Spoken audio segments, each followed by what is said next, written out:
hey proud. We're the heroes, we're not second best. They try to turn us down, but we're still the loudest tonight. We're the heroes, we're not second best. They say we're hated, but we're still the proudest tonight. We're the heroes, we're not second best. They try to turn us down, but we're still the loudest tonight. We're the heroes, we're not second best. They say we're hated, but we're still the proudest tonight. We're the heroes, we're not second best. They try to turn us down, but we're still the loudest tonight. We're the heroes, we're not second best. They say we're hated, but we're still the proudest tonight.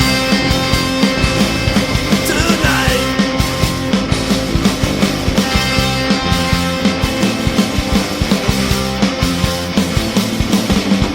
Hey, what's up, speedtards? Back by popular demand. It's been a while since we've last recorded a podcast. But like, we're not really back full time yet, but the hiatus has been longer than I really wanted it to be for reasons I'm not going to get into. We will be back like eventually, but I want to start doing content again, at least irregularly, when I'm able to squeeze one in. Today we're gonna be reading Leon Trotsky on Futurism. So yeah, it should be good. Joined today by, should I call you Anonimo Milanese? Yeah, you can call me like that. You can call me like that. I'm Anonimo Milanese. Okay, yeah, Anonimo Milanese is from Milan, obviously. He writes for Il Blast, which is very similar to Futurism Forever for Italian followers of FF. Check Il Blast out. They do good work. I've published English translations of his on the blog too. So La Mystic Noise on noise music and mysticism, and More Mental Hygiene. So yeah, Jin is a friend of FF for a while. Kind of got involved right before we went on hiatus. So this is his debut on the podcast, though. So do you want to introduce yourself to the FF audience? Yeah. Your own words. Oh, so, hi guys, I'm Gene, or maybe Anonimo Milanese. I'm the one of the main of the directive of Blast. I am one of the founding members of the site. I live in Italy. I live in Milan, and my field of topics are futurism, war, the aesthetic of futurism, the futurism a more modern way of speaking, futurism maybe in a religious way of speaking and something like that. You can check me out on ilblast.it. The link is in the description, like almost all YouTuber says.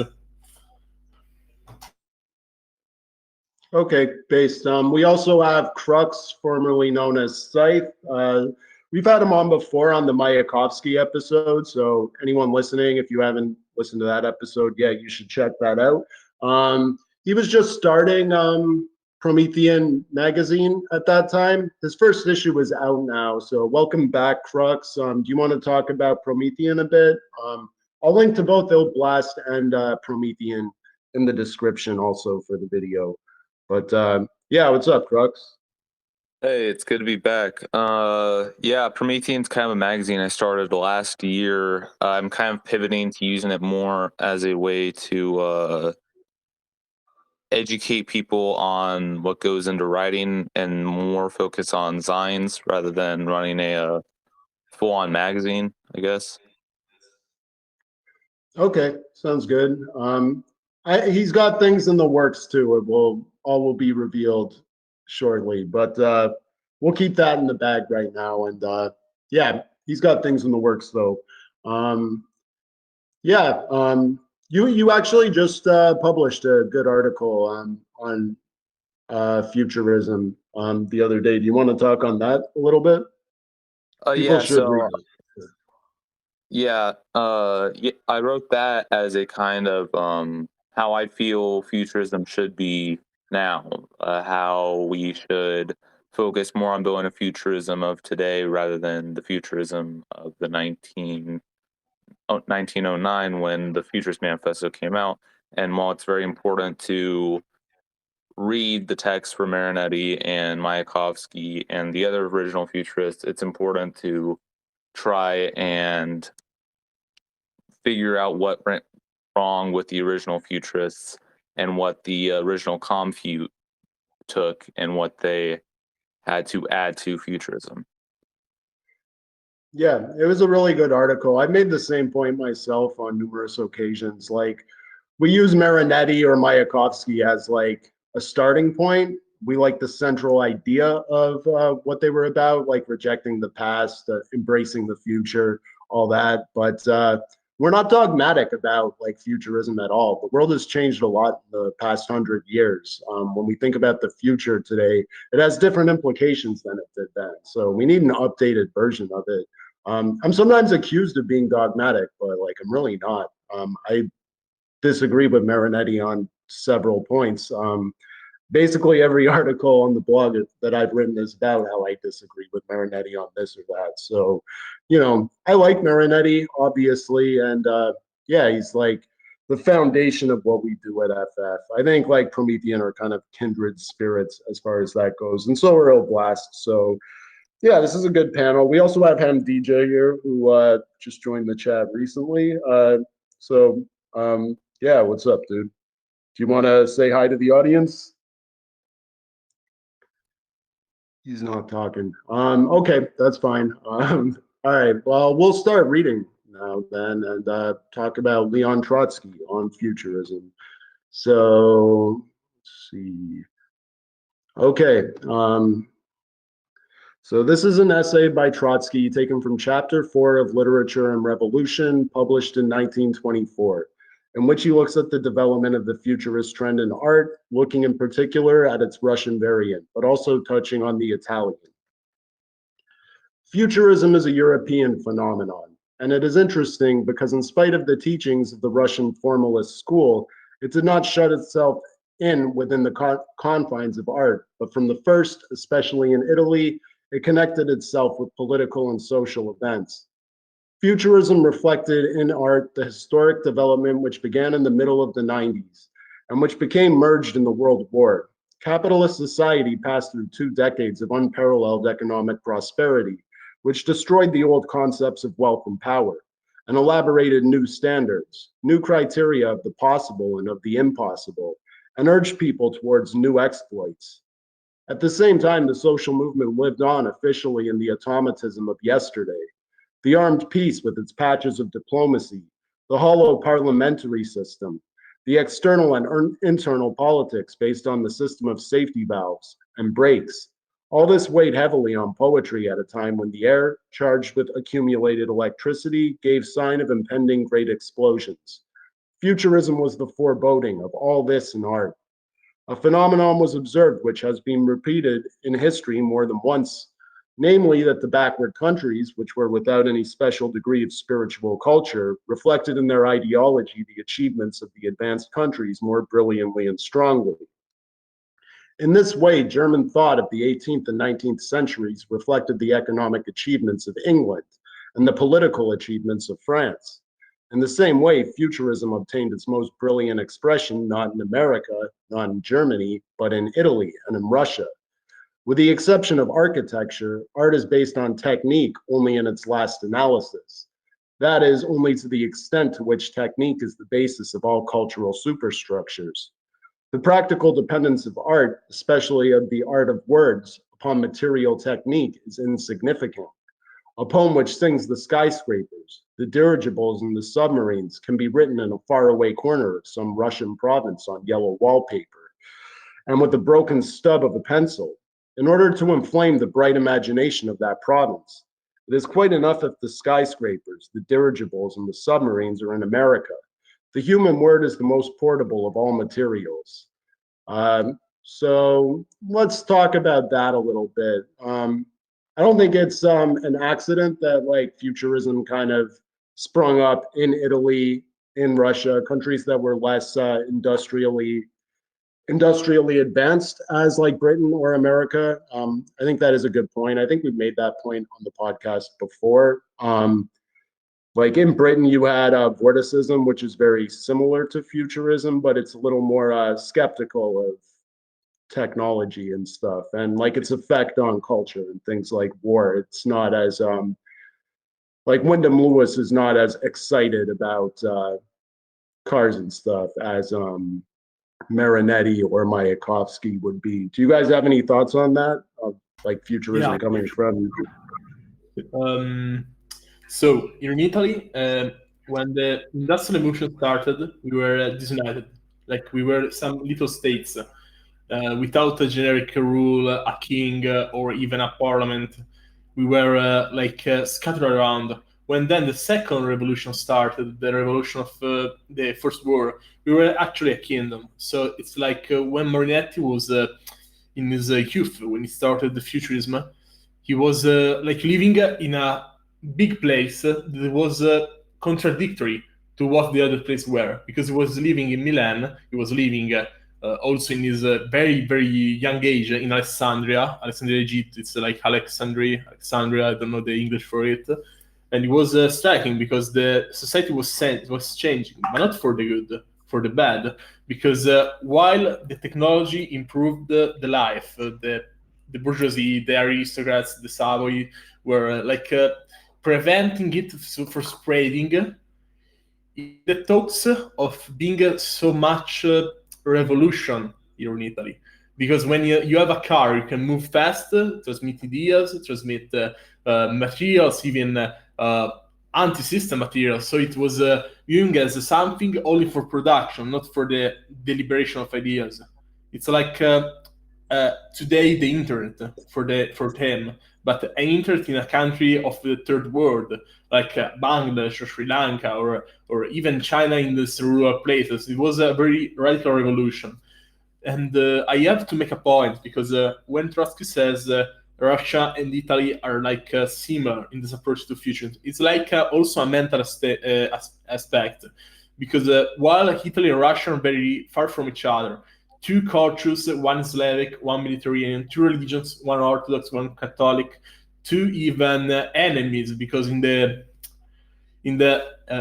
previous time they were even fighting, because the Russian were another culture, another thing, not even European, when Italy was the center of the European cultural movement. But you have to consider the fact that Italy and Russia have a passion, a very strong passion for the maths, for the mental ills.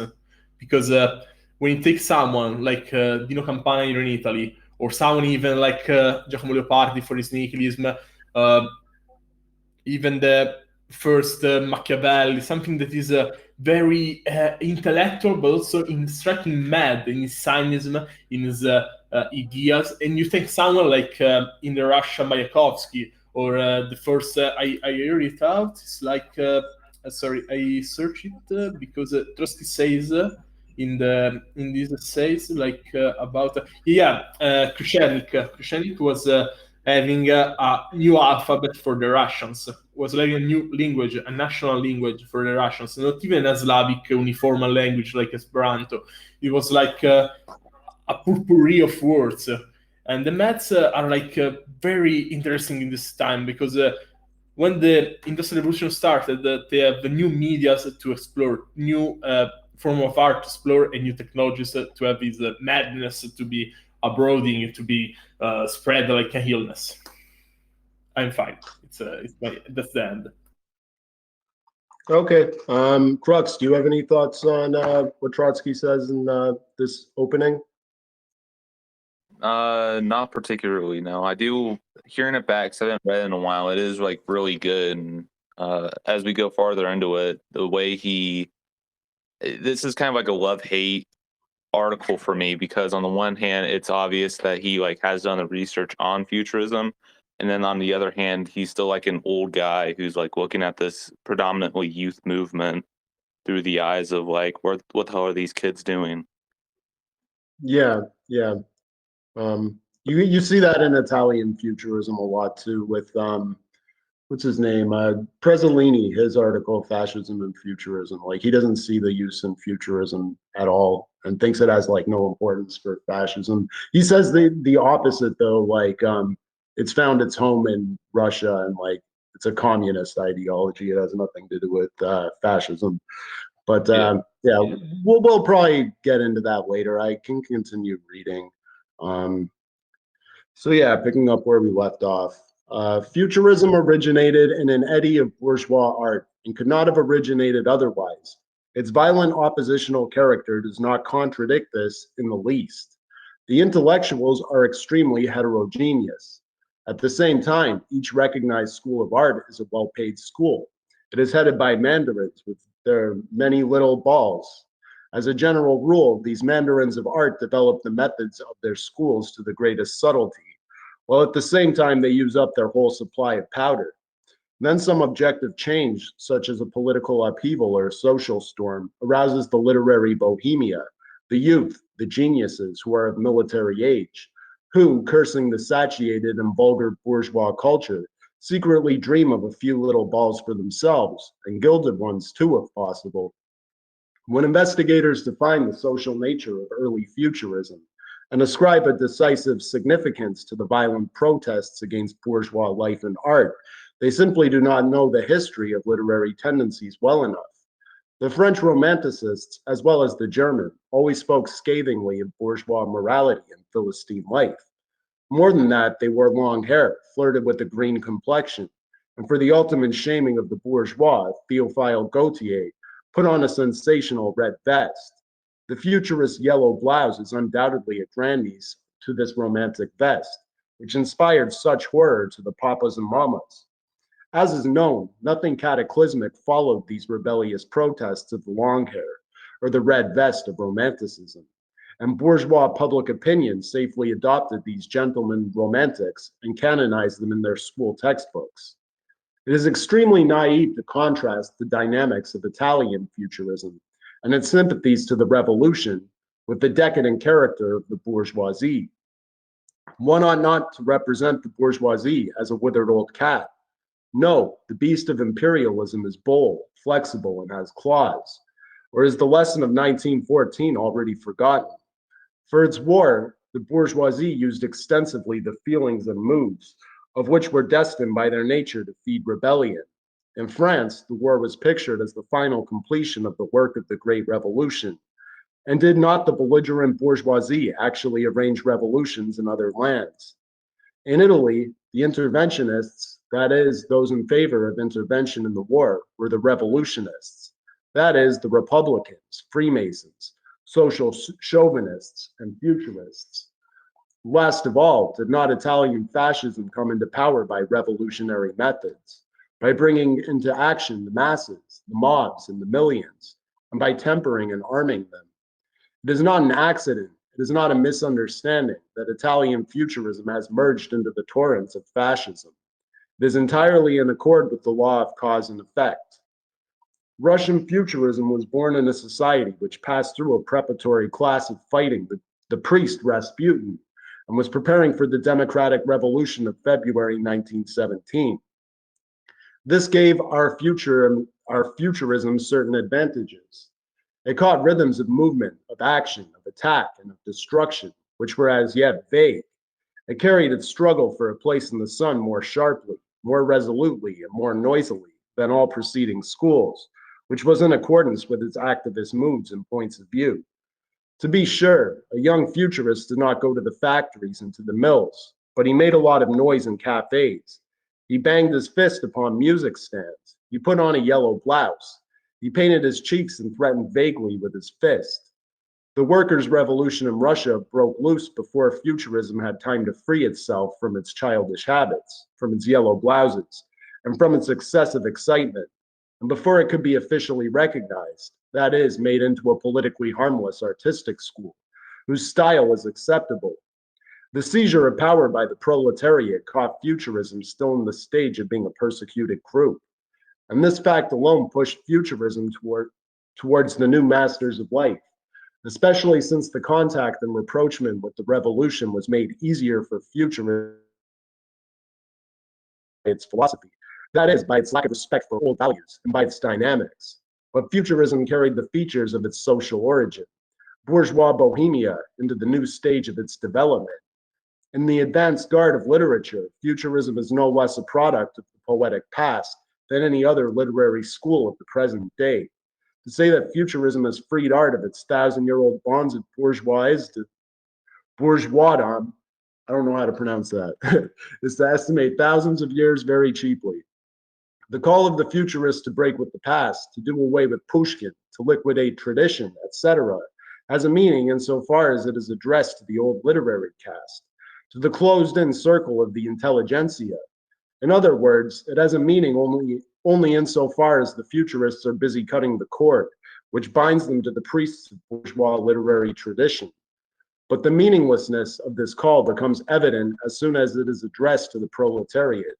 The working class does not have to and cannot break with literary tradition, because the working class is not the grip of such tradition. The working class does not know the old literature. It still has to commune with it. It still has to master Pushkin, to absorb him, and so overcome him. The futurist break with the past is, after all, a tempest in the closed-in world of the intelligentsia, which grew up on Pushkin, fed Tuchchev, Brusiev, Beaumont, and Bloch, and who are passive, not because they are infected with the superstitious veneration for the forms of the past, but because they have nothing in their souls which calls for new forms. They simply have nothing to say. They sing the old feelings over again with slightly new words. The futurists have done well to push away from them, but it is not necessary to make a universal law of development out of the act of pushing away. So let's stop there for a bit and discuss. I think it is a good point. Like most people who go to art school usually have like kind of a bourgeois background. Marinetti definitely did. Mayakovsky did not, but yeah, like the whole revolt against older literature, against Pushkin. Like working class people have not read Pushkin, so it's kind of like a revolution from within the bourgeoisie. It's kind of what he's arguing. Do you guys have thoughts on this? Yeah, this is kind of the part of the essay that I somewhat disagree with, because his idea that futurism developing outside of the working class, because futurism is a reaction to pre-bourgeois traditional writings and art, is somewhat nearsighted. It doesn't really see why a lot of working class youth and working class people were attracted to futurism in the USSR and Italy and Germany, because it wasn't just a rejection of art; it was a rejection of the hierarchy within those societies that, from their early, teen years to and their early years of being like a child, they were constantly being told what is and isn't acceptable. And then you have this school of art that is pushing for you to say, fuck tradition, embrace virility, embrace the new, embrace all this coming exciting things. And I kind of think that's also one of the reasons why a lot of people in Italy supported fascism, or early fascism, before it became pretty much just a running dog for the Italian monarchy and the Pope, was the fact that at that time the Italian Socialist Party was a fixture of Italian politics. It was the old guard, unlike in Russia, where the Russian Social Democratic Party was only maybe 30 years old by the time of the Russian Revolution. Yeah, I would agree. What was that? Getting that echo again. It's coming from Jen. Seems to be fixed now. But Jen, do you have anything to say on that? Yeah, I'm gonna say something, because when Trotsky says something like that's all bourgeoisie intelligentsia fight without the working class, it's like saying you cannot put heart in the mind of a worker people, because it's like too dumb for it, too poor for it, too disinterested in it. While Futurism was trying to elevate the masses of the working class, the bourgeoisie, of all radical people in every class, every race, every religion, to have a more grasp on his future, on his. There was this phrase in the manifestos. It's like siamo sull'eremo sul colle infinito dei secoli perché dobbiamo guardarci indietro se possiamo guardare al futuro. It's like we're on the top of this cliff, of this huge cliff. Behind us there is the past. Above us there is the future. Why we have to look back to have a new form of art, politics, social in the hierarchical form when you can strive for the future? So that's an appeal for the working class, because while Trotsky criticized the futurism as being only bourgeoisie, it's not like not having a clue on what futurism was like in Italy, because it was interventionist, it was militarist, it was for a great war to scrub off or the bourgeoisie or the aristocracy, to have a new, better man to get a warrior to get, not a past cat without any clothes, without any teeth. It was like having something more, and Trotsky doesn't grasp it because I think he's Russian, so it's not like he has a very immediate form of contact with Italian futurism that was before the World War. So it's like Trotsky here is misguided, I think, because the workers can arise with futurism and with socialism alike. It's like not two contradictory terms. It's like unifying things for them, because there is also a socialist futurism in the futurist political party. Also in Fiume. Fiume was like a good experiment for a futurist society. And I think it's that. It was almost misguided in these things, because it was like Kratz said, old hag bragging about the children's. It's like that because Trotsky was too old to grasp it. Yeah. I think like as futurism develops, like it does like it kind of goes along with fascism and gets a lot more less revolutionary, more like Marinetti. He eventually gets married, he becomes a family man, he becomes a Catholic. A lot of like futurist artists like Carlo Cara and stuff like start getting into neoclassical art. Like a lot of people evolve past futurism. They don't continue to make futurist art.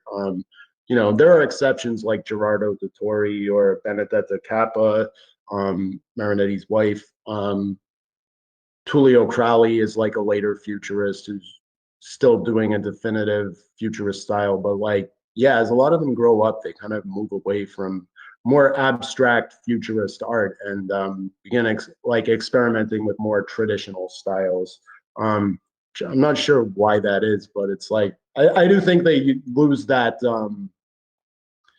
that youthful rebelliousness that was like present in the early years of the futurist movement prior to World War One, really. As they try and become a political movement and less of an art movement, they kind of adapt themselves to, I guess, like more populist trends, like making themselves relatable to like normal people. Because like an avant-garde movement is not concerned with the masses. There is kind of like an elitism to the avant-garde. It's for like, I don't know, like more academic kind of, or more cultured kind of people, I guess, like not the people. You know what I mean by that? Like like avant-garde is kind of like elitist in its very nature. It's a very elitism way to speak about art, because it's like you can't grasp it because it's too avant-garde for you, because you are in another class, another race, another religion, another social culture background. So Futurism sold himself to the fascists. That's true. Yeah. Because even when the revolution, the fascist revolution, the Marcia su Roma was starting, Futurism was supporting it because he was trying to get his hands on power. But Mussolini didn't have any idea, any support for Futurism. It was like, oh, these guys are running the troops, running the masses, we can use them for our fascist revolution, not for a fascist revolution. It's like when Mussolini came ultimately into power, past, I think, 10 years, he passed out some reforms about art, about movements, and then Fusion just bowed to Mussolini and start to be less radical and more artistic, less radical in societal form, more artistic and more vanguardist, sponsored by Mussolini, but only to take them down and to take and to stay calm in this context, because when a new regime started, if you have some rebels, right, the futurists in your lines, you will usually have another civil war or another coup or another dissent. So it was an domestication of the futurist idea, and Trotsky was right about this. Trotsky was very right about this, but it's like also they grow up, so they are not even younger when fascism came into power through fascism in a more systematic way. They were not very young, so it's more like they just adapt for the times of it. Yeah, no, I agree. Yeah, should I continue reading? Crux, do you have any final thoughts on that section or anything you or Ginger said? Yeah, so this section does like remind me of something that I watched a while back. It was a documentary about Banksy's time in New York, and he would put up all these art galleries, these art shows in the gentrifying sections of New York, and who would come were these like affluent, petty bourgeois, string bean white kids to check out this avant-garde artist's new piece, and then they'd be going into like the Bronx or Queens, which at that time was still predominantly African American, Black, Hispanic, poor people. And so there would sometimes be a group of Black men kind of making these rich white kids pay them money. They would like cover the art in like a tapestry and be like, you have to pay me $20 and then I'll open the tapestry for you to see it.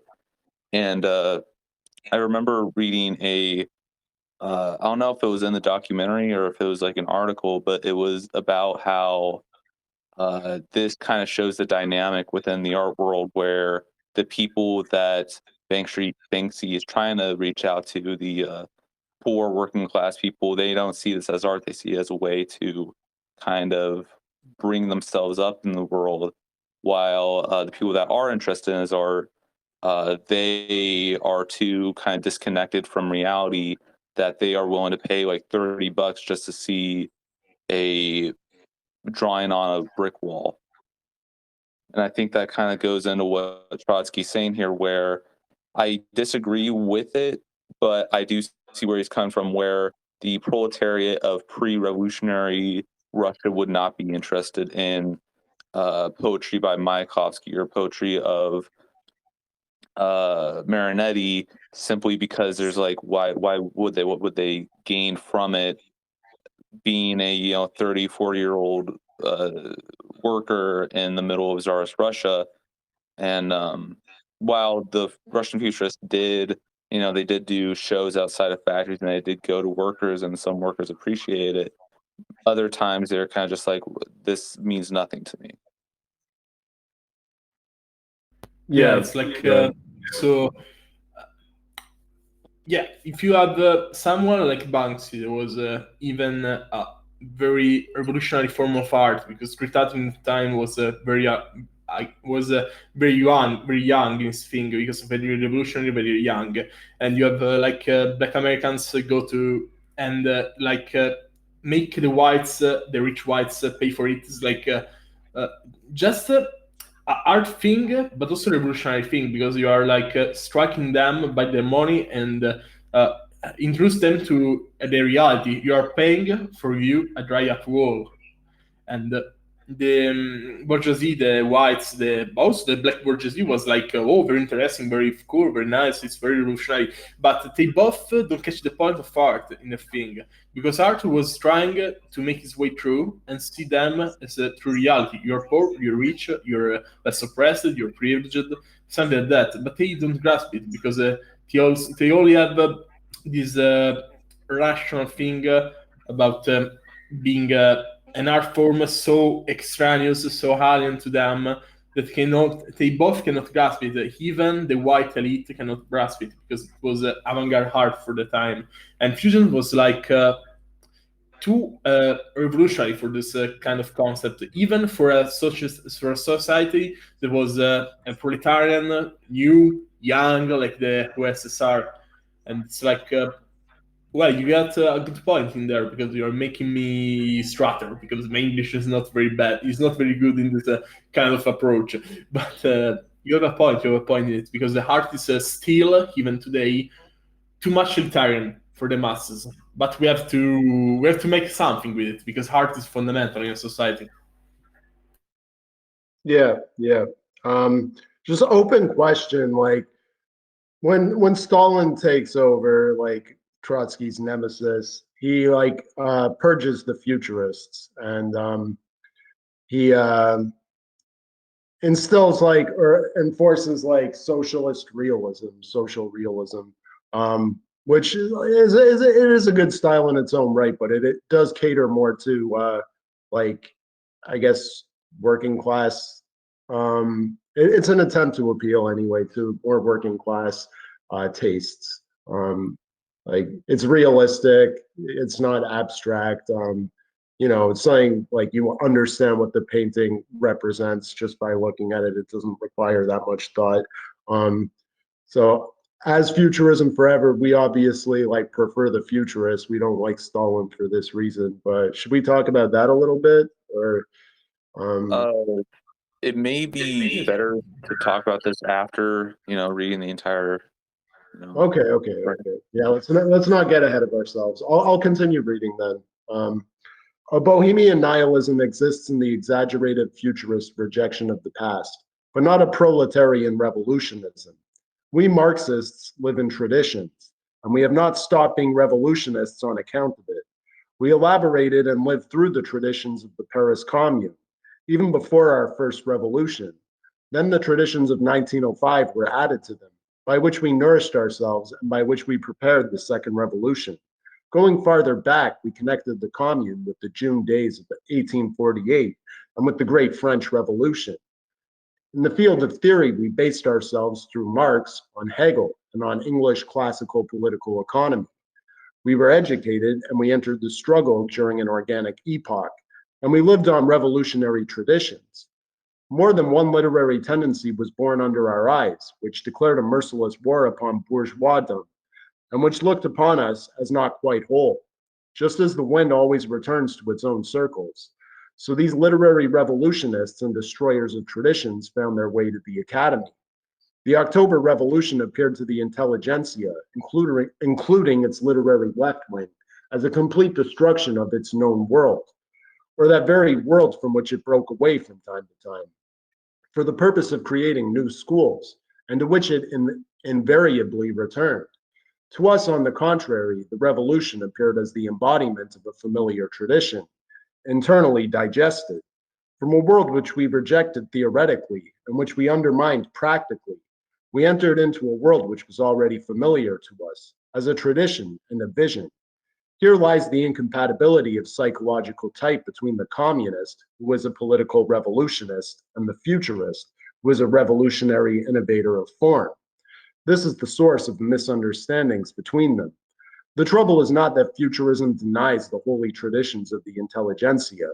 On the contrary, it lies in the fact that it does not feel itself to be part of the revolutionary tradition.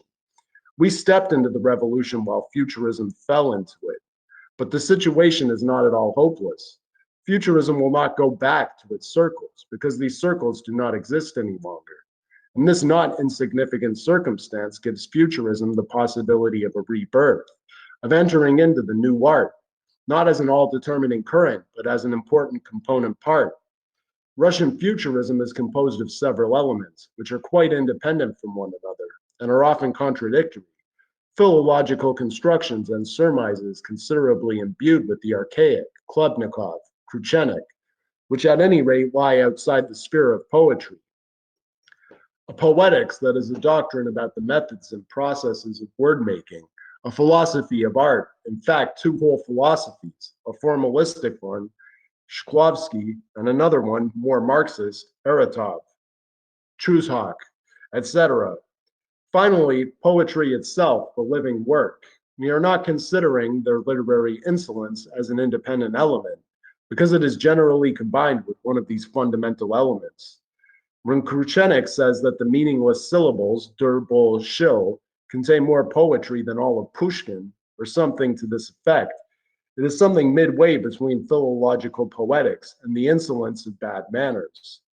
In a more sober form, Kruchenik's idea may mean that the orchestration of verse in the key of dur, bol, shil suits the structure of the Russian language and the spirit of its sounds more than Pushkin's orchestration, which is unconsciously influenced by the French language.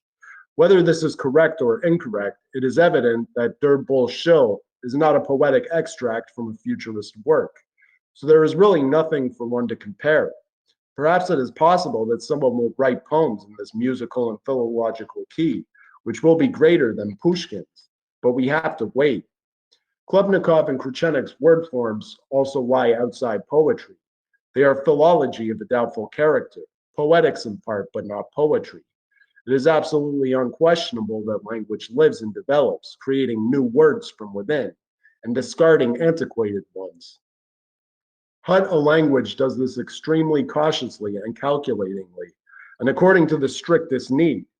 Every new great epoch gives an impetus to language. The later hurriedly absorbs a large number of neologisms and then re-registers them in its own way, discarding all that are unnecessary and foreign. Klubnikov or Kruchenik's making 10 or 100 new derivative words out of existing roots may have a certain philological interest. They may, in a certain, though very modest degree, facilitate the development of the living and even of the poetic language, and forecast the time when the evolution of speech will be more consciously directed. But this very work, whose character is subsidiary to art, is outside of poetry. One need not fall into the state of pious adoration at the sound of super-rational poetry, which resembles verbal musical scales and exercises, which is perhaps useful to pupils, but entirely inappropriate to the platform. At any rate, it is quite clear that to substitute the exercises of the super reason for poetry would stifle poetry. But Futurism will not go along this line. Mayakovsky, who is unquestionably a poet, takes his words generally from a standard dictionary, and very rarely from Klubnikov or Kruchenik. And as time goes on, Mayakovsky uses arbitrary word forms and neologisms more and more rarely. The problem raised by the theorists of the left group about art and the machine industry, about art which does not embellish life but forms it, about conscious influence upon the development of language and systematic formation of words, about biomechanics as the education of the activities of man in the spirit of the greatest rationality, and therefore of the greatest beauty, are all problems which are extremely significant and interesting from the point of view of building a socialist culture. Unfortunately, the left colors these problems by a utopian sectarianism. Even when they mark out correctly the general trend of development in the field of art or life, the theorists of left anticipate history and contrast their scheme or their prescription with that which is. They thus have no bridge to the future. They remind one of anarchists who anticipate the absence of government in the future and who contrast their scheme with the politics, parliaments, and several other realities that the present ship of state must, in their imagination, of course, now throw overboard. In practice, therefore, they bury their noses before they have hardly freed their tails. Mayakovsky proves by complicated and rhymed verses the superfluousness of verse and rhyme, and promises to write mathematical formulas, though we have mathematicians for that purpose. When the passionate experimenter, Meyerhold, the furious Vissarion Belinsky of the stage, produces on the stage the few semi-rhythmic movements we have taught those actors who are weak in dialogue, and calls this biomechanics, the result is abortive. To tear out of the future that which can only develop as an inseparable part of it, and to hurriedly materialize this partial anticipation in the present day dearth, and before the cold footlights, is only to make an impression of provincial dilettantism. And there is nothing more inimical to a new art than provincialism and dilettantism. The new architecture will be made up, The new architecture will be made up of two halves, of new problems and of a new technical means of mastering both new and old material. The new problem will not be the building of a temple or a castle or a private mansion, but rather a people's home, a hotel for the masses, a commons, a community house, or a school of gigantic dimensions. The materials and the method of using them will be determined by the economic condition of the country at the moment when architecture will have become ready to solve its problems. To tear architectural construction out of the future is only arbitrariness, clever and individual. However, a new style cannot be reconciled to individual arbitrariness. The writers of the left themselves correctly point out that a new style develops where the machine industry produces for an impersonal consumer. The telephone apparatus is an example of a new style. The sleeping cars, the staircases, and the stations of the subway, the elevators, all these are undoubtedly elements of a new style, just as were metallic bridges, covered markets, skyscrapers, and cranes. Thus, beyond a practical problem and the steady work of solving this problem, one cannot create a new architectural style. The effort to reason out such a style by the method of deduction from the nature of the proletariat, from its collectivism, activism, atheism, and so forth, is the purest idealism, and will give nothing but an ingenious expression of one's ego, an arbitrary allegorism, and the same old provincial dilettantism. The error of the left, at least of some of its theorists, appears to us in its most generalized form. When they make an ultimatum for the fusion of art with life, it is not to be argued that the separation of art from other aspects of social life was the result of the class structure of society, that the self-sufficient character of art is merely the reverse side of the fact that art became the property of the privileged classes, and that the evolution of art in the future will follow the path of a growing fusion with life. That is, with production, with popular holidays, and with the collective group life. It is good that the left understands this and explains it, but it is not good when they present a short time ultimatum on the basis of the present day art, when they say, leave your lap and fuse with life. In other words, the poets, the painters, the sculptors, the actors must cease to reflect, to depict, to write poems, to paint pictures, to carve sculptures, to speak before the footlights, and they must carry their art directly into life. But how and where and through what gates? Of course, one may hail every attempt to carry as much rhythm and sound and color as is possible into popular holidays and meetings and processions. One must have a little historic vision, at least to understand that between our present day economic and cultural poverty and the time of the fusion of art with life, that is, between the time when life will reach such proportions that it will be entirely formed by art, more than one generation will have come and gone. Whether for good or for bad, the laugh-like art will remain for many years more, and will be the instrument of the artistic and social development of the masses and their aesthetic enjoyment. And this is true not only of the art of painting, but of lyrics, novels, comedies, tragedies, sculpture, and symphony. To reject art as a means of picturing and imaging knowledge because of one's opposition to the contemplative and impressionistic bourgeois art of the last few decades is to strike from the hands of the class which is building a new society its most important weapon. Art, it is said, is not a mirror, but a hammer. It does not reflect, it shapes. But at present, even the handling of a hammer is taught with the help of a mirror, a sensitive film which records all the movements. Photography and motion picture photography, owing to their passive accuracy of depiction, are becoming important educational instruments in the field of labor. If one cannot get along without a mirror, even in shaving oneself, how can one reconstruct oneself or one's life without seeing oneself in the mirror of literature? Of course, no one speaks about an exact mirror. No one even thinks of asking the new literature to have a mirror-like impassivity. The deeper literature is, and the more it is imbued with the desire to shape life, the more significantly and dynamically it will be able to picture life. Let's stop there a bit. Do you guys have any thoughts on Trotsky's criticisms of the left group and their poetic innovations and experimentation? Basically, here he's saying like you kind of need history to like put yourself in context why the world is the way it is. Like he's saying you can't fix these problems by just throwing everything away. You need to build on the past and traditions. At the start of this section of reading, he talked about how like revolution is based on revolutionary tradition. Like they were working off of traditional models. He mentions the Paris Commune, for example. So yeah, any thoughts on that section? Yeah, reminds me of when I was reading the 18th Brumaire by Marx, and he talks about something very similar where the bourgeois revolutionaries would invoke the Roman Republic and the Roman Empire not as a way to try and rebuild what they had, but rather build upon their own ideology by using those two former states as kind of a metaphor for the beauty of the future.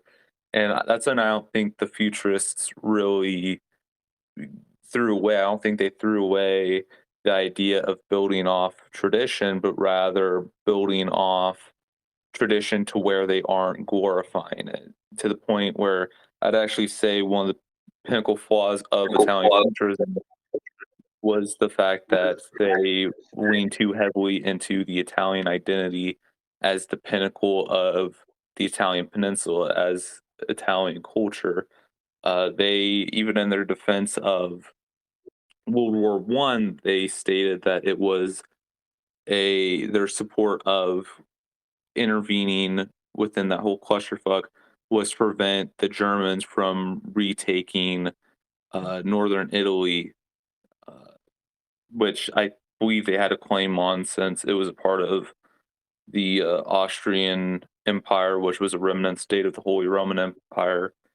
Uh, and so I think this is a part of the kind of misconception he has of futurists. And going into the left group, they did build off of previous art forms. They just kind of looked at what was wrong with that art forms, and rather than building off of an imaginary feeling of comfort and religious zealism that was popular among uh, bourgeois Russian artists like classicism and those paintings of Jesus that are those Orthodox paintings of Jesus. I don't know what they're called, which was pretty common.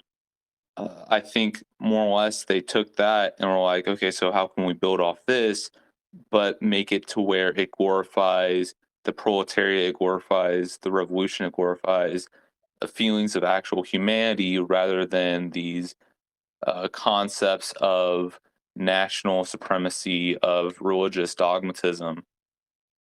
So he is correct in stating that we need to build off tradition. Like how I still like listening to traditional music, that doesn't mean that I want to replicate it constantly. You know what I mean? Yeah, art should reflect like the era that it was made in. You can appreciate things from the past. Like there is a certain amount of poetic flourish to futurist like writing that not everything is necessarily meant to be taken as like a word of law or something, or like you shouldn't approach it dogmatically is what I'm saying. You know, did Marinetti really mean he wanted to flood the museums, or just like stop obsessing over it? Like he's using poetic flourish. He should be taken as a poet first and foremost. So should Mayakovsky. Um, yeah, this section also like reminded me of something Mark Fisher says in Capitalist Realism. He does like Mark Fisher does argue that like um, revolutionary groups and stuff focus entirely too much on the past and revolutionary tradition, and they debate like 100-year-old history in circles ad nauseum. Like they're not living in the here and now. They're not really building a movement that can dismantle power structures today. Like, you know, they're totally focused on the past. I think that criticism definitely could be made. I think that's why futurism is still relevant in the 21st century. That's why I started Futurism Forever to, I don't know, get like minded people together, to forward thinking people who don't want to talk about 100-year-old history forever. Want to establish like a revolutionary politic for the 21st century. It's like broadly the goal. It's just a discussion group podcast, really, but Rome wasn't built in a day. Everything starts somewhere. I don't know. I'm just kind of rambling. Jin, do you have any thoughts on this section? Not so many because I was trying to figure out what the left thing was because I don't have any clue about it. But when you're talking about not building the temple, the private house, the large complex for the bourgeoisie, but wholly focused on the collectivist thing, I was a little bit arguing with myself because when you have something so beautiful but only restricted to a few people, like a owner of a big house that is built in a Baroque style, in a very elegant style. But even when Trotsky argues about why the futures didn't invent or didn't do something for the social, I think art's social. It's not like you have, like in the Middle Ages or in the Renaissance, something like the mecenatism today. Because today, using the Trotsky style, you can have both art, artistic architecture, and a social form of it. Like when you go to Marseilles, you have like the building from Le Corbusier that is like a very huge building, but only for the people because it's used as a public home, community house, like a very large block of apartments made by Le Corbusier with a very rationalistic, modern, postmodern style, but with a social form, with a social usage of it. And I didn't figure out what argument to make, but I have no clue because, in capitalism, realism is like Fisher is arguing that we have no future in this society. It's even impossible to imagine a society without futurism, no futurism, without capitalism. But in reality, I think he argues even about these kind of things because when you have a society, they cannot live through its present because it cannot have something else of the society of today that is capitalist, productivist, very passivist, very pastime lover, and it's even harder to figure out a society of the future without capitalism, but with futurism because it's even harder. And I think they made a good point about it. Even Trotsky made a good point about this because in the time art was still relegated to the elite, was still relegated to this point, and there was no social use of it. So Trotsky is like bragging about it. This kind of not having a social use of it, a collectivist use of it. I do think Mark Fisher often like mischaracterized. Like his analysis is that people no longer like believe in the future, or like he talks about lost futures a lot, or ontology. It's a nightmare because nobody can talk about it. You cannot talk about the future. Yeah, there is truth in what he's saying, but it's not like he's not saying this is a good thing. Like he's not arguing like in favor of there being no future. He wants people to be excited about the future again. It's just they aren't right now.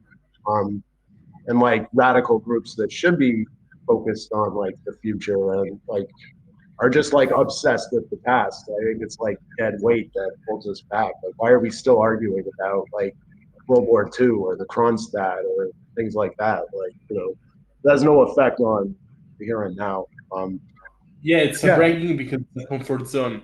It's a very coping mechanism and a very coping comfort zone because if you think about the past, you're secure, you're in a comfort zone. If you think about the future, you are at risk of making a future that is not like whatever you want.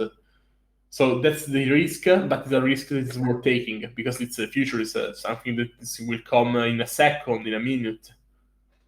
Yeah, we should do an episode on Mark Fisher, Lost Futures, or something at some point. I don't want to go too much on a tangent on it on the Trotsky episode, though, but it did come to mind when I was reading that passage, so I thought I'd bring it up. Should I keep reading, or Crux, do you have something you want to say? Yeah, I was just gonna say, have you guys read Society of the Spectacle by Guy Debord? Yeah, I have. I want to get into the situationists too more when we get back. Like, I've talked about on the Armed Joy episode, I did bring up what's his name? Revolution of Everyday Life. His name escapes me at the moment. Is it Raoul. Henry Lefferts? I'm gonna Google it quick, just because it's annoying me that I can't remember it. Revolution of Everyday Life. Raoul Vanagan. Yeah, Oh, I like that book a lot. I'm more familiar with that than Debord, honestly. yeah. But Yeah. yeah, I have been meaning to get more into Debord. I do want to cover the situationists. We talked about them in our episode on the Black Mask also with Faust and Melantip. But the thing is, like, people in Futurism Forever don't necessarily know about the situationists. So, like, that's why we haven't done an episode on them yet. I haven't had, like, the people required to do, like, a good episode on it. You want people who are enthusiastic about the subject, right? So, but yeah, what was your point anyway? Sorry. It was pretty much just that I'd say Guy Debord does a better job at analyzing contemporary capitalism in Society of the Spectacle than capitalist realism. To the point where it kind of feels like a lot of capitalist realism is just regurgitating what Guy Debord says. But yeah, it's irrelevant to the article that Yeah. we're reading right now. Yeah, I do think that is a fair criticism. But yeah, like I said, I don't want to go on too much on a tangent on Mark Fisher or the Situationists. I do want to cover like do episodes on both of them at some point because I do think a good conversation could be had from like a futurist perspective on both of them. But another day, another battle. I think I should get back to reading. So we'll read a little more and then talk a little more. Okay. What does it mean to deny experiences? That is, deny individual psychology in literature and on the stage. This is a late and long outlived protest of the left wing of the intelligentsia against the passive realism of the Chekhov school and against dreamy symbolism. If the experiences of Uncle Vanya have lost a little of their freshness, and this sin has actually taken place, it is none the less true that Uncle Vanya is not the only one with an inner life. In what way, on what grounds, and in the name of what can art turn its back to the inner life of present day man, who is building a new external world, and thereby rebuilding himself? If art will not help this new man to educate himself, to strengthen and refine himself, then what is it? Then what is it for? And how can it organize the inner life if it does not penetrate it and reproduce it? Here, futurism merely repeats its own ABCs, which are now quite behind the times. The same may be said about institutional life. Futurism arose as a protest against the art of petty realists who sponged on life. Literature suffocated and became stupid in the stagnant little world of the lawyer, the student, the amorous lady, the district civil servant, and of all their feelings, their joys and their sorrows. But should one carry one's protest against sponging on life to the extent of separating literature from the conditions and forms of human life? If the futurist protest against a shallow realism had its historic justification, it was only because it made room for a new artistic recreating of life, for destruction and reconstruction on new pivots. It is curious that while denying that it is the mission of art to picture life, the left points to Nepapuchitsa, sorry, I can't pronounce that, of Brecht as a model of prose. What is this work, if not a picture of life, in the form on an almost communist change? The trouble does not lie in the fact that the communists are not pictured here sweet as sugar or hard as steel, but in the fact that between the author and the vulgar environment which he describes, there isn't an inch of perspective. But for art to be able to transform as well as to reflect, there must be a great distance between the artist and life. just as there is between the revolutionist and political reality. In reply to criticisms against the left, which are often more insulting than convincing, the point is emphasized that the left is still constantly seeking. Undoubtedly, the left seeks more than it has found, but this is not a sufficient reason why the party cannot do that which is persistently recommended, and canonize the left or even a definite wing of it as communist art. It is as impossible to canonize seekings as it is impossible to arm an army with an unrealized invention. But what does this mean that the left stands absolutely on a false road and that we can have nothing to do with it? No, it does not mean this. The situation is not that the party has definite and fixed ideas on the question of art in the future and that a certain group is sabotaging them. This is not the case at all. The party has not and cannot have ready-made decisions on versification, on the evolution of the theater, on the renovation of the literary language, on architectural style, etc. Just as in another field, the party has not and cannot have ready-made decisions on the best kind of fertilization, on the most correct organization of transport, on the most perfect machine guns. But as regards machine guns and transportation and fertilization, the practical decisions are needed immediately. What does the party do then? It assigns certain party workers to the task of considering and mastering these problems, and it checks up these party workers by the practical results of their achievements. In the field of art, the question is both simpler and more complex. As far as the political use of art is concerned, or the impossibility of allowing such use by our enemies, the party has sufficient experience, insight, decision, and resource. But the actual development of art and its struggle for new forms are not part of the party's task, nor is it its concern. The party does not delegate anyone for such work. At the same time, a certain point of contact exists between the problems of art, politics, technique, and economics. It is necessary for the inner interdependence of these problems. This is what the group of the left is concerned with. This group plays tricks, plunges to this side and that. And, let them not be offended by this, there's a good deal of theoretical bluffing. But did we not, and are we not, also bluffing in fields much more vitally important? In the second place, did we try seriously to correct errors of theoretic approach or of partisan enthusiasm in practical work? We have no reason to doubt that the left group is striving seriously to work in the interest of socialism, that it is profoundly interested in the problems of art, and that it wants to be guided by a Marxian criterion. Why then do they begin with a rupture, not with an effort to influence and to assimilate? The question is not at all so imminent. The party has plenty of time for an examining, for a careful influencing and a selection. Or have we so much skilled strength that we can so lightheartedly be wasteful of it? But the center of gravity lies, after all, not in the theoretic elaboration of the problems of the new art, but in its poetic expression. What is the situation as regards the artistic expression of Futurism and its gropings and accomplishments? Here, there is even less ground to haste and intolerance. Today, one can hardly deny entirely the futurist achievements in art, especially in poetry. With very few exceptions, all our present-day poetry has been influenced by Futurism, directly or indirectly. One cannot dispute Mayakovsky's influence on a whole series of proletarian poets. Constructivism has also made significant conquests, though not at all in the direction it had marked out for itself.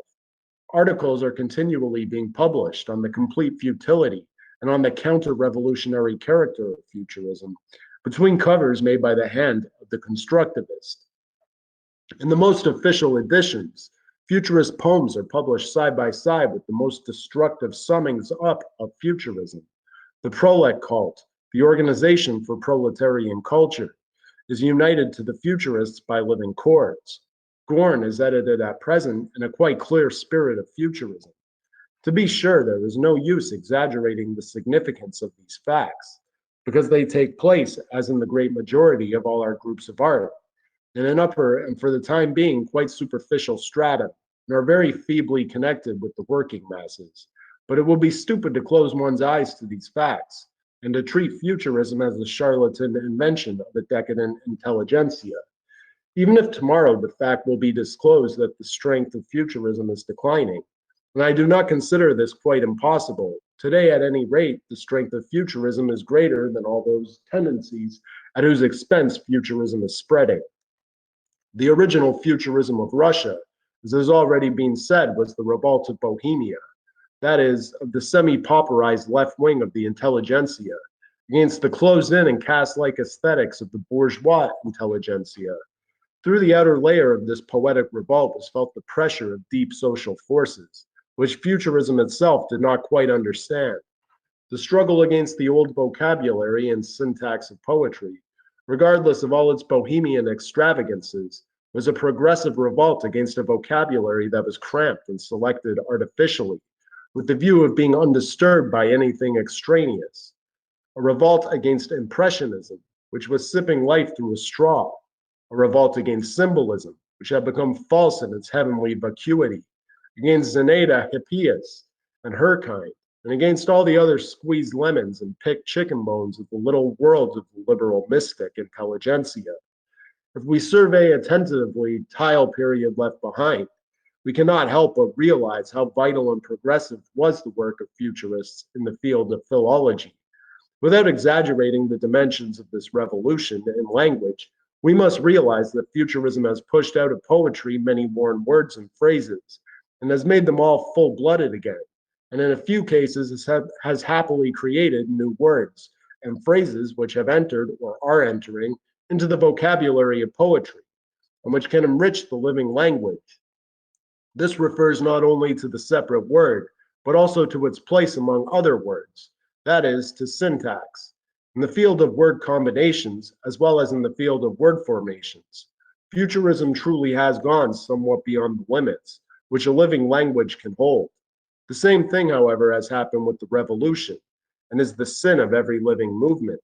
It is true, the revolution, especially its conscious vanguard, shows more self-criticism than the futurists. But in return for this, the revolution has also had more resistance from the outside, and one may hope will receive more in the future. The superfluous will fall, and does fall away, but the fundamentally purifying and truly revolutionizing work that is done in the field of poetic language will remain. Nor can one help recognize and value the progressive and creative work of futurism in the field of rhythm and rhyme. The indifferent and those who merely tolerate these things because they are bequeathed to us by our ancestors may regard all futurist innovations as a troublesome business, which demands a certain expenditure of attention. In connection with this, one can raise the question in general, are rhythms and rhymes necessary at all? Quite curiously enough, Mayakovsky himself proves from time to time, in lines that have a very complex rhythm, that rhythm is unnecessary. A purely logical approach destroys the question of artistic form. One must judge this question not with one's reason, which does not go beyond formal logic, but with one's whole mind, which includes the irrational, insofar as it is alive and vital. Poetry is not a rational but an emotional thing, and human psychology, which has absorbed biological rhythms, the rhythms and rhythmic combinations relegated to collective work, seeks to express them in an idealized form, in sound and song, and in artistic words.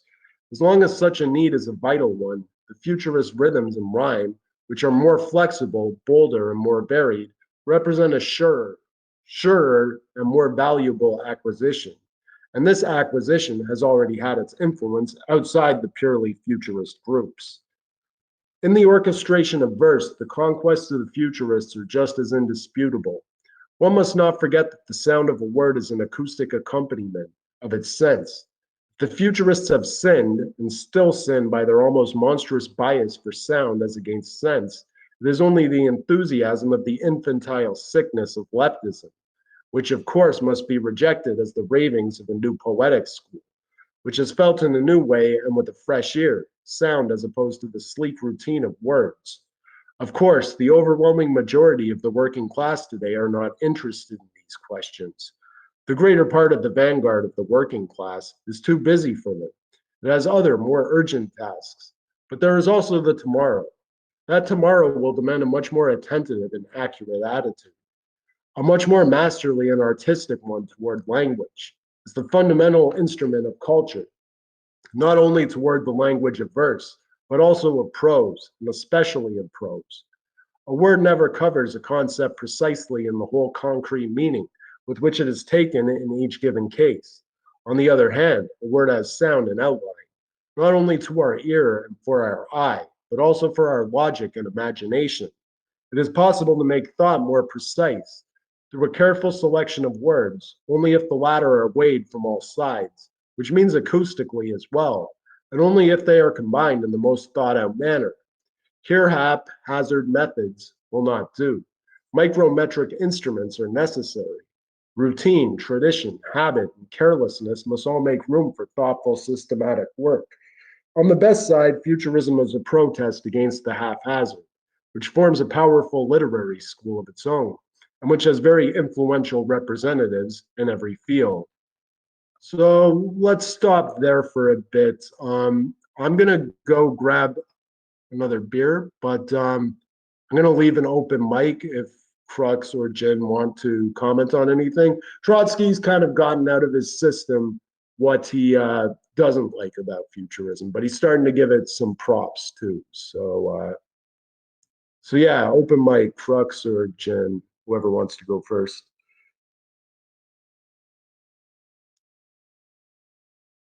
Anyone? Yeah.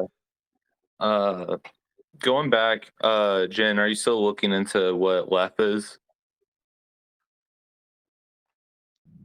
I think maybe. Sorry, what? Are you still curious as to what left is?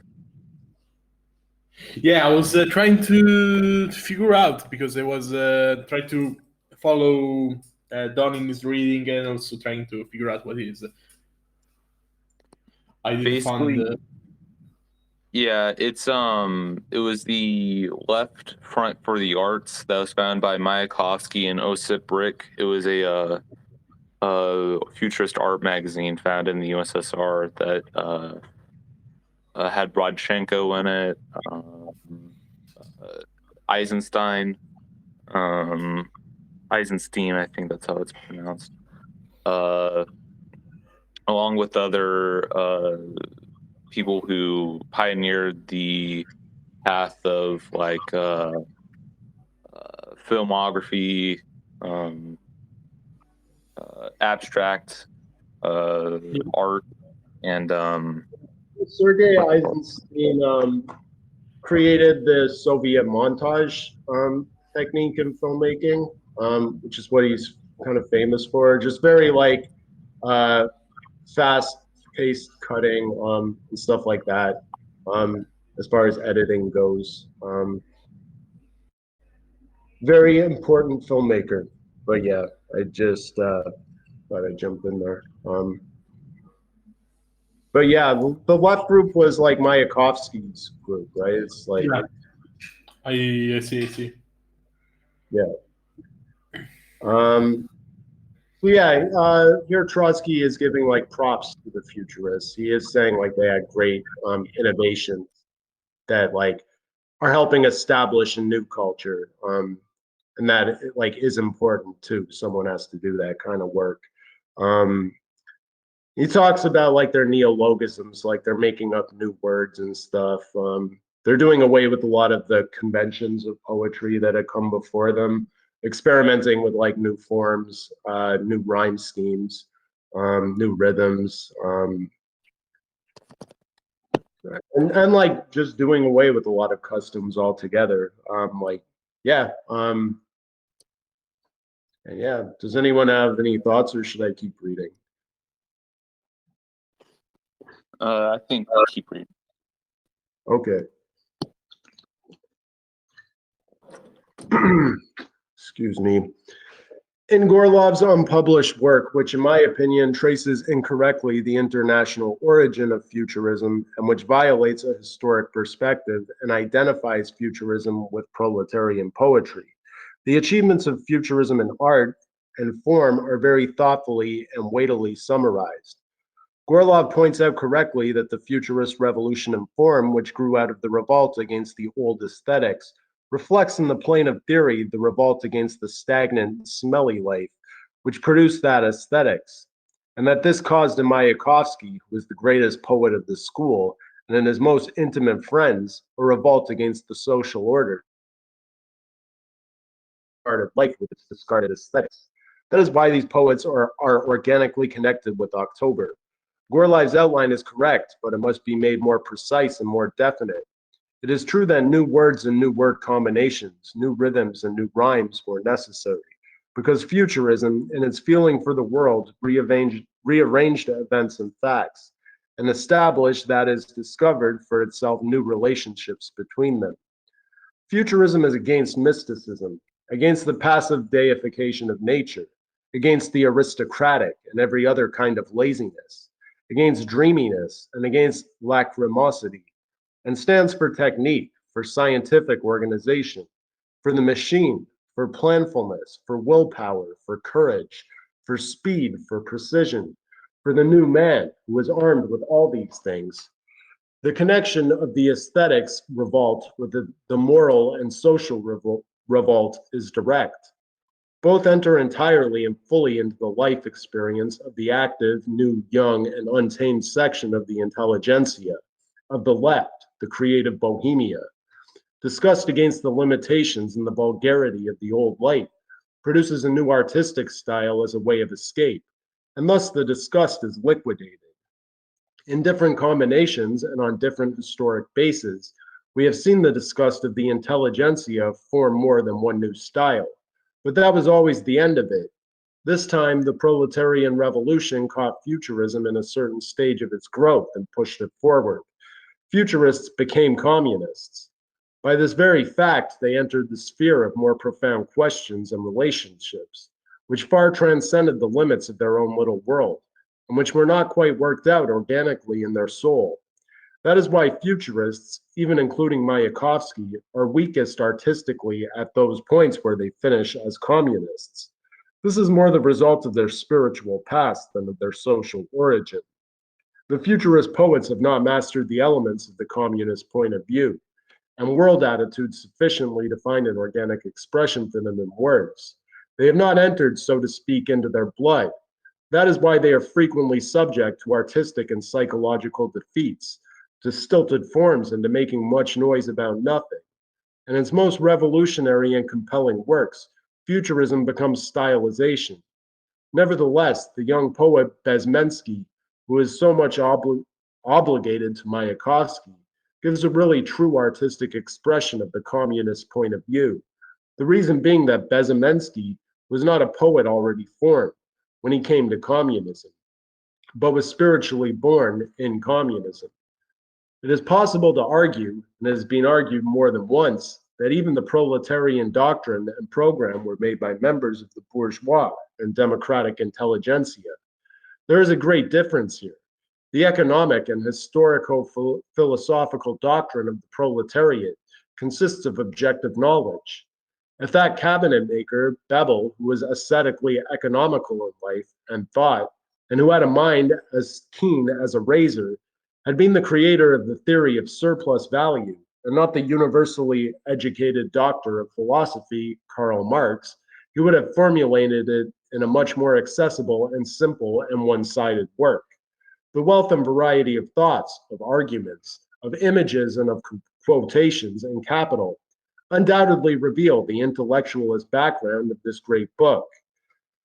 But as the question here concerns objective knowledge, the essence of capital came to Bebel as his property, and to the thousands and millions of other proletarians. In the field of poetry, we deal with the process of feeling the world in images, and not with the process of knowing the world scientifically. The life, the personal environment, the cycle of personal experience exercises, therefore, a determining influence upon artistic creation. To reshape the world of feelings, which one has absorbed from one's childhood, by means of a scientific program, is the most difficult inner labor. Not everyone is capable of it. That is why there are so many people in this world who think as revolutionists and who feel as Philistines. And that 15, why we feel, I think that's a misprint. And that is why we feel in futurist poetry, even in that section which has given itself entirely to the revolution, a revolutionism that is more bohemian than proletarian. Mayakovsky is a big, or as Bloch defines him, an enormous talent. He has the capacity of turning things, which we have seen many times around in such a way that they seem new. He handles words in the dictionary like a bold master who works according to his own laws, regardless of whether his artisanship pleases or not. Many of his images and phrases and expressions have entered literature and will remain in it for a long time, if not forever. He has his own construction, his own imaging, his own rhythm, and his own rhyme. Mayakovsky's artistic design is almost always significant and sometimes grandiose. The poet gathers into his own circle war and revolution, heaven and hell. Mayakovsky is hostile to mysticism, to every kind of hypocrisy, to the exploitation of man by man. His sympathies are entirely on the side of the struggling proletariat. He does not claim to be the priest of art, at least not a priest with principles. On the contrary, he is entirely ready to place his art at the service of the revolution. But even in this big talent, or to be more correct, the entire creative personality of Mayakovsky, there is no necessary correlation between its component parts. There is no equilibrium, not even a dynamic one. Mayakovsky shows the greatest weakness, where a sense of proportion and a capacity for self-criticism are needed. It was more natural for Mayakovsky to accept the revolution than for any other Russian poet, because it was in accordance with his entire development. Many roads lead the intelligentsia to the revolution. Not all of them lead to the goal, and therefore it is important to define and to estimate Mayakovsky's line of approach. More accurately, there is the road of the rustic school, of the intelligentsia, of the capricious fellow travelers. We have already spoken of them. There is the road of the mystics who seek higher music, A. Bloch. There is the road of the changing landmarks group, and of those who have merely reconciled themselves, Shkapskaya Shaginin. There is the road of the rationalists and the eclectics, Bryusov, Gorodetsky, and Shanginin. Again, sorry for the Russian pronunciations, guys. I'm not Russian. I don't know how to pronounce all this shit. I'm trying my best. But yeah, there are many other roads. They cannot all be named. Mayakovsky came by the shortest route, by that of the rebellious, persecuted Bohemia. For Mayakovsky, the revolution was a true and profound experience because it descended with thunder and lightning upon the very things which Mayakovsky, in his own way, hated, with which he had not as yet made his peace. Herein lies his strength. Mayakovsky's revolutionary individualism poured itself enthusiastically into the proletarian revolution, but did not blend with it. His subconscious feelings for the city, for nature, for the whole world, is not that of a worker, but of a bohemian. The bald-headed street lamp which pulls the stocking off from the street. This striking image alone, which is extremely characteristic of Mayakovsky, throws more light upon the bohemian and city quality of the poet than all possible discussion. The impudent and cynical tone of many images, especially of those of the first half of his creative career, betrays the all too clear stamp of the artistic cabaret, of the cafe, and of all the rest of it. Mayakovsky is closer to the dynamic quality of the revolution and to its stern courage than to the mass character of its heroism, deeds, and experiences. Just as the ancient Greek was an anthropomorphist and naively thought of the forces of nature as resembling himself, so our poet is a Mayakomorphist and fills the square, the streets, and fields of the revolution with its own personality. True, extremes meet. The universalization of one's ego breaks down, to some extent, the limits of one's individuality, and brings one nearer to the collectivity, from the reverse end. But this is true only to a certain degree. The individualistic and bohemian arrogance, in contrast, not to humility, which no one wants, but to a necessary sense of the measure of things, runs through everything written by Mayakovsky. He has frequently a very high degree of pathos in his works, but there is not always strength behind it. The poet is too much in evidence. He allows too little independence to events and facts, so that it is not the revolution that is struggling with obstacles, but it is Mayakovsky who does athletic stunts in the arena of words. Sometimes he performs miracles indeed, but every now and then he makes a heroic effort and lifts a hollow weight. At every step, Mayakovsky speaks about himself, now in the first person, and now in the third, now individually, and now dissolving himself in mankind. When he wants to elevate man, he makes him be Mayakovsky. He assumes a familiarity to the greatest events of history. This is the most intolerable, as well as the most dangerous thing in his works. One can't speak about stilts or buskins in this case. Such props are too poor. Mayakovsky has one foot on Mount Blanc, on the other on Elbrus. His voice drowns thunder. One can wonder what Can one wonder that he treats history familiarly and is on intimate terms with the revolution? But this is most dangerous, for given such gigantic standards everywhere and in everything, such thunderous shouts, the poet's favorite word, against the horizon of Elbrus and Mount Blanc, the proportions of our worldly affairs vanish, and it is impossible to establish the difference between a little thing and a big. This is why Mayakovsky speaks of the most intimate thing, such as love, as if he were speaking about the migration of nations. For the same reason, he cannot find different words for the revolution. He is always shooting at the edge, and as every artilleryman knows, such gunning gives a minimum of hits and tells more heavily on the guns. It is true that hyperbolism reflects to a certain degree the rage of our times, but this does not offer a wholesale justification of art. It is hard to shout louder than the war or the revolution, and it is easy to break down. A sense of measure in art is the same as having a sense of realism in politics. The principal fault of futurist poetry, even in its best examples, lies in this absence of a sense of measure. It has lost the measure of the salon, and it has not yet found the measure of the street. But one has to find it. If you force your voice in the street, it will become hoarse and shriek and break, and the impression of the word will be lost. You must speak in the voice given you by nature, and not in a voice that is louder than you have. But if you know how, you can use your voice to the fullest extent. Mayakovsky shouts too often, where he should merely speak. That is why his shouting, in those places where he ought to shout, seem insufficient. The poet's pathos is destroyed by shouting and hoarseness. Mayakovsky's weighty images, though frequently splendid, quite often disintegrate the whole and paralyze the action. The poet evidently feels this himself. That is why he is yearning for another extreme, for the language of mathematical formulas, a language unnatural to poetry. It makes one think that the self-sufficient imagery which Imagism has in common with Futurism, which is beginning to resemble our peasants singing Imagism, has its root in the village background of our culture.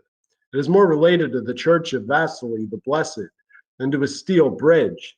But whatever may be the historic and cultural explanation of this, the fact remains that the thing that is most lacking in Mayakovsky's work is action.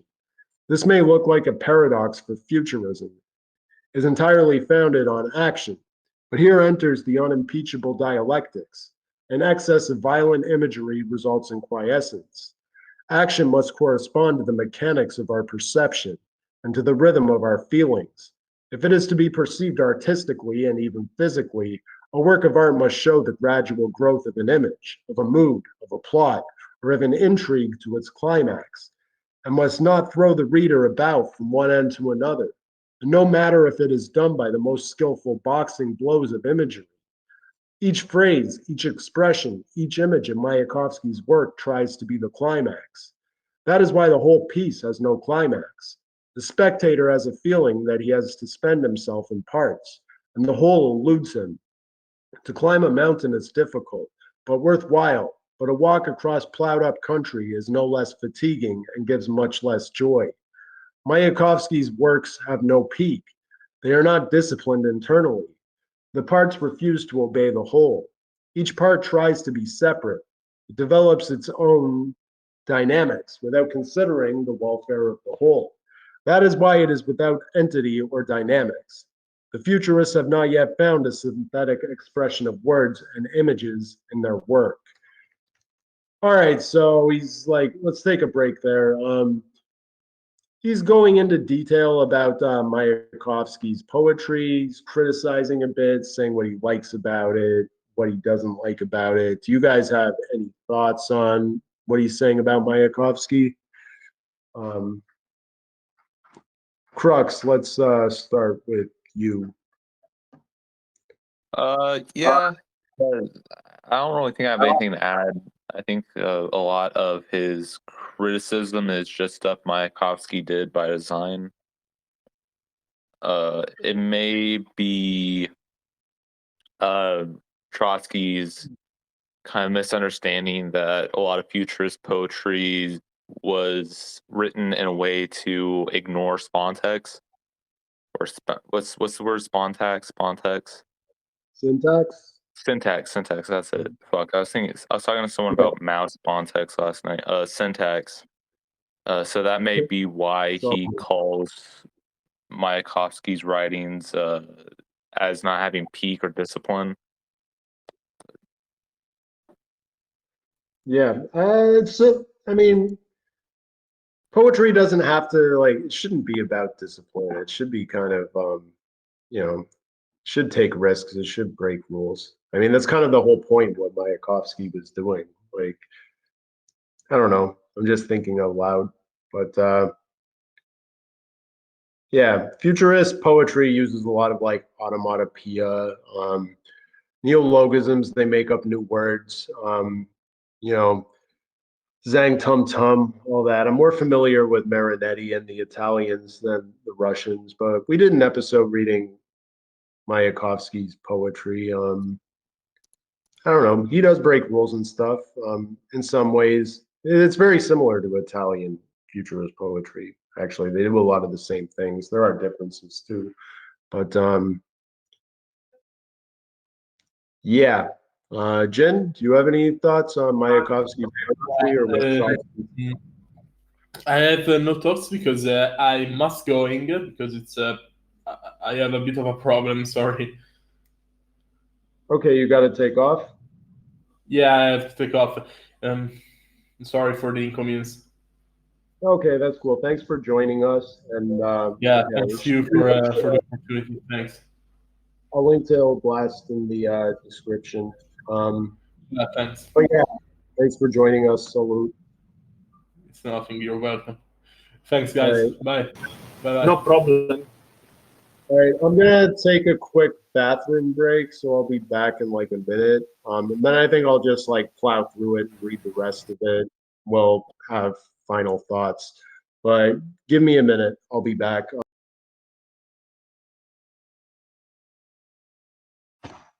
All right, and we're back. I'm gonna continue reading this, and then we'll conclude with final thoughts on Trotsky, on futurism. The 150 million was supposed to be the poem of the revolution, but it is not. The whole of this work, which is big in its design, is devoured by the weakness and defects of futurism.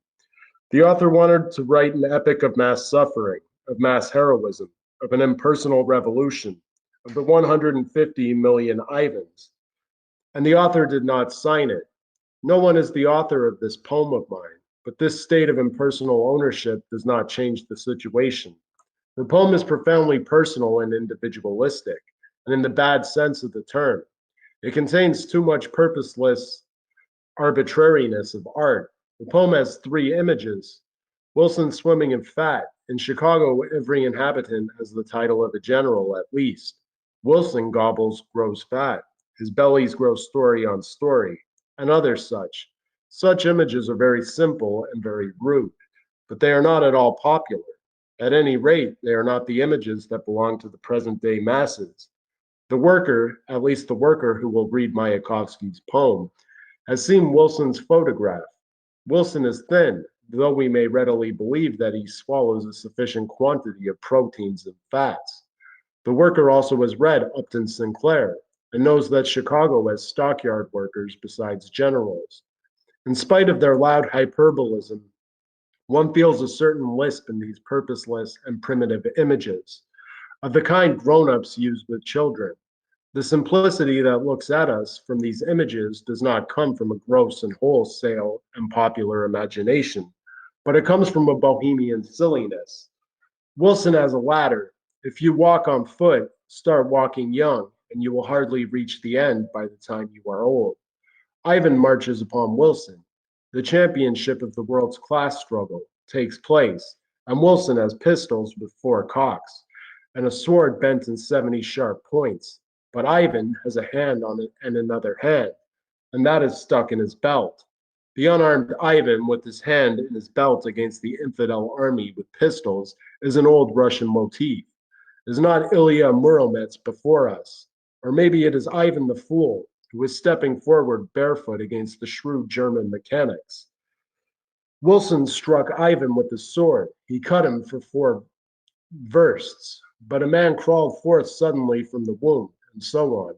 In the same way, how out of place, and particularly how frivolous, do these primitive ballads and fairy tales sound when hurriedly adapted to Chicago mechanics and to the class struggle. All this was meant to be titanic, but as a matter of fact, it is only athletic and very uncertain athletics, a sort of parody with inflated balls, the championship of the world's class struggle. Championship, self-criticism, where art thou? Championship is a holiday spectacle, quite often combined with charlatanism. Neither the image nor the word are appropriate here. Instead of a really titanic struggle of 150 million, there is a parody of a ballad, and the championship of a ballad like circus. The parody is unintentional, but this does not make it lighter. The purposeless image, that is, those which have not been worked out internally, devour the idea without leaving a crumb and spoil it artistically, as well as politically. Why does Ivan hold one hand in his belt against swords and pistols? Why such contempt for technique? It is true that Ivan is less armed than Wilson, but that is just why he has to work with both hands. But if he does not fall stricken, it is because there are workers in Chicago, as well as generals, and because a considerable part of these workers are against Wilson and for Ivan. But the poem doesn't show this. While running down a supposedly monumental image, the author strikes down its very essence. Hurriedly and in passing, that is without purpose, the author divides the whole world into 2 classes. On the one hand, there is Wilson floating in fat, and with him are ermines, beavers, and large heavenly stars. And on the other hand, there is Ivan, and with him are blouses and the millions of the Milky Way. To the beavers, the little lines of the decadence of the whole world. To the blouses, the iron lines of the futurists. But in general, though the poem has a richness of expression and quite a few strong, apt lines and brilliant images, it has in truth no iron lines for the blouses. Is this for want of talent? No, for want of an image of the revolution worked over by nerves and brains, an image to which the craftsmanship of words is subordinate. The author plays the strong man, catching and throwing about one image and then another. We shall finish you, romanticist world, Mayakovsky threatens. That is right. One has to put an end to the romanticism of Oblomov and of Tolstoy's Karatyev. But how? He is old. Kill him. Make an ashtray of his skull. But this is the most real and most negative romanticism. Ashtrays made of skulls are inconvenient and unhygienic, and the savagery is, after all, meaningless. By making such an unnatural use of the skull bones, the poet becomes caught in romanticism. At any rate, he has not worked out his images, nor has he unified them. Pocket the wealth of all the worlds. In this familiar tone, Mayakovsky speaks of socialism, but to pocket means to put it into one's pocket like a thief. In this word, suitable when the matter hinges on the collective expropriation of the land and the factories, it is strikingly unsuitable. The author uses such vulgarisms as that he could be pals with socialism and with the revolution. But when he pokes the 150 million Ivans familiarly under the ribs, it doesn't make the poet grow to titanic dimensions, but only reduces Ivan to an eighth part of a page. Familiarity is not at all an expression of an inner intimacy, for frequently it is merely an evidence of political and moral slovenliness. An internally developed bond with the revolution would exclude a familiar tone and would bring forth what the Germans call the pathos of distance. The poem has striking lines, bold images, and very apt words. The final triumphal requiem of peace is perhaps the strongest part of it, but the whole has been struck fatally because of a lack of inner movement. There is no condensing of contradictions in order to resolve them later. Here is a poem about the revolution, lacking in movement. The images live separately. They collide and they bounce off one another. The hostility of the images is not an outgrowth of the historic materials, but is the result of an internal disharmony with the revolutionary philosophy of life. However, when not without difficulty one reads the poem to the very end, one says to oneself, a great work could have been composed out of these elements, had there been measure in self-criticism. Perhaps these fundamental defects are not to be explained by Mayakovsky's personal qualities, but by the fact that he works in an isolated little world. Nothing is so adverse to self-criticism and measure as living in a small group. Mayakovsky's satirical things also lack profound penetration into the essence of things and relationships. His satire is racy and superficial. It takes more than the mastery of a pencil for a cartoonist to be significant. The world he exposes must be familiar to him through and inside out. Saltykov knew the bureaucracy and the nobility well, an approximate caricature, and such, alas, are 99 Soviet caricatures out of 100. It's like a bullet which misses the bullseye by the width of a finger or even by a hair. It has almost hit the mark, but still, it missed. Mayakovsky's satire is approximate. His racy observations from the side miss the mark, sometimes by the width of a finger, and sometimes by the width of the whole palm. Mayakovsky seriously thinks that the comic can be withdrawn from its matter and be reduced to a form. In the preface to his volume of satires, he even presents an outline of laughter. If in reading this outline there is something that can call forth a perplexed smile, it is the fact that in this outline of laughter, there is absolutely nothing funny. But even if one could make a happier outline than Mayakovsky has succeeded in making, the difference between laughter called forth by a satire which hits the mark and giggling which results from a verbal tickling will not disappear. Mayakovsky has risen from the bohemia which brought him forth to extraordinarily significant creative achievements. But the rod on which he has raised himself is individualistic. The poet is in revolt against the condition of his life, against the material and moral dependence, in which his life and above all his love is placed, and suffering and indignant against the masters of life who have deprived him of his beloved one. He rises to an appeal for revolution, to a forecast that it will fall upon the society that does not allow free space to Mayakovsky's individuality. After all, his poem, A Cloud in Trousers, a poem of unrequited love, is artistically his most significant and creatively his boldest and most promising work. It is even difficult to believe that a thing of such intense strength and independence of form was written by a youth of 22 or 23 years of age. His War and Peace, Mystery Bouffe, and 150 Million are much weaker. For the reason that here Mayakovsky leaves his individualist orbit and tries to enter the orbit of the revolution. One may hail the efforts of the poet, for in general no other road exists for him. About this is a return to the theme of personal love, but is several steps behind a cloud, and not ahead.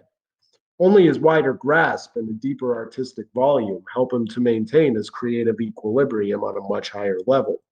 But one cannot help seeing that his conscious turning to a new and essentially social direction is a very difficult thing. Mayakovsky's technique in these years has undoubtedly become more skilled, but also more stereotyped.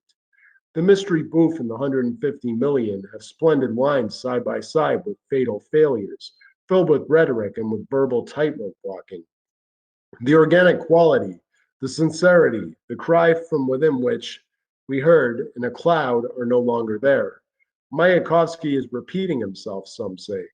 Mayakovsky has written himself out, others add. Mayakovsky has become official, others say maliciously. But is that so? We are in no haste to make pessimistic prophecies. Mayakovsky is not a youth, but he is still young. However, let us not close our eyes to the difficulties of the road before him. That creative spontaneity, which beats like a living fountain from a cloud, cannot be regained, but one need not regret this. The youthful talent which beats like a fountain is replaced in maturer years by a self-reliant mastery, which signifies not only a mastery of the word, but also a broad historical and experiential grasp, a penetration into the mechanism of the live collective and personal forces, ideas, temperaments, and passions. Such mature artisanship cannot go hand in hand with social dilettantism, with shouting, with the lack of respect and the tiresome boastfulness, with playing the genius with the left hand, and with the others making tricks and signs from the cafes of the intelligentsia. If the poet's crisis, and there is such a crisis, will be solved with a wise insight which knows the particular and the general, then the historian of literature will say that the mystery and the 150 million were merely the inevitable and temporary decline on the turn of the road toward the creative peak. We sincerely wish that Mayakovsky will give the future historian the right to make such a summing up. When one breaks a hand or a leg, the bones, the tendons, the muscles, the arteries, the nerves, and the skin do not break and tear in one line, nor afterwards do they grow together and heal at the same time. So in a revolutionary break in the life of society, there is no simultaneousness and no symmetry of processes, either in the ideology of society or in its economic structure. The ideological premises, which are needed for the revolution, are formed before the revolution, and the most important ideological deductions from the revolution appear only much later. It would be extremely flippant to establish by analogies and comparisons the identity of futurism and communism, and so form the deduction that futurism is the art of the proletariat. Such pretensions must be rejected, but this does not signify a contemptuous attitude toward the work of the futurists. In our opinion, they are the necessary links to the forming of a new and great literature, but they will prove to be only a significant episode in its evolution. To prove this, one has to approach the question more concretely and historically. The futurists in their way are right when, in answer to the reproach that their works are above the heads of the masses, they say that Marx's Capital is also above their heads. Of course, the masses are culturally and aesthetically unprepared and will rise only slowly, but this is only one of the causes of it being above their heads. There is another cause.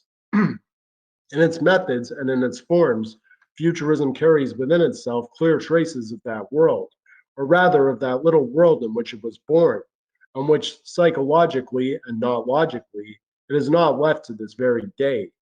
It is just as difficult to strip futurism of the robe of the intelligentsia as it is to separate form from content. And when this happens, futurism will undergo such a profound qualitative change, and it will cease to be futurism. This is going to happen, but not tomorrow. But even today, one can say with certainty that much in futurism will be useful and will serve to elevate and to revive art. If futurism will learn to stand on its own legs, without any attempt to have itself decreed official by the government, as happened in the beginning of the revolution. The new forms must find for themselves and independently an access into the consciousness of the advanced elements of the working class as the latter develop culturally. Art cannot live and cannot develop without a flexible atmosphere or sympathy around it. On this road and on other does the process of complex interrelation lie ahead. The cultural growth of the working class will help and influence those innovators who really hold something in their bosom. The mannerisms which inevitably crop out in all small groups will fall away, and from the vital sprouts will come fresh forms for the solution of new artistic tasks. This process implies, first of all, an accumulation of material culture, a growth of prosperity, and a development of technique. There is no other road. It is impossible to think seriously that history will simply conserve the work of the futurists and will serve them up to the masses after many years, when the masses will have become ripe for them. This, of course, could be passéism of the purest kind. When that time, which is not immediate, will come, and the cultural and aesthetics education of the working masses will destroy the wide chasm between the creative intelligentsia and the people. Art will have a different aspect from what it has today. In the evolution of that art, futurism will prove to have been a necessary link. And is this so very little? So that concludes the reading of Leon Trotsky on futurism. So yeah, final thoughts.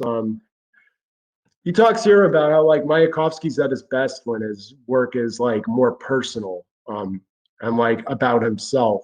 But when he tries to like go into the revolution with his poetry, he kind of loses focus, and it doesn't ring as it doesn't resonate with Trotsky as much when he starts entering politics. That was like an interesting criticism to me. Do you have any thoughts on that?